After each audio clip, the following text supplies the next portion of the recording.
Just a quick video to show you the speed that the XYZ can be set for. I think I set this for 100 millimeters per second on infill, and you can see the heads going back and forth a lot faster than it sure would with the stock firmware, and using the stock slicer, of course. So this video is not sped up or anything crazy like that. You're watching this live.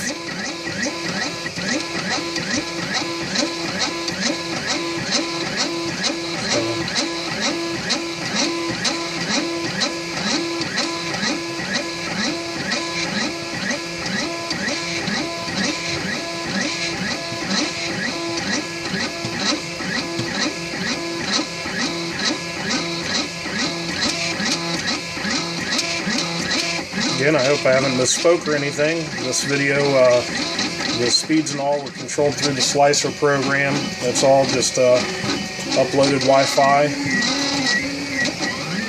standard G-code. So it gives you a lot more flexibility than the stock XYZ software. Hope you enjoyed this.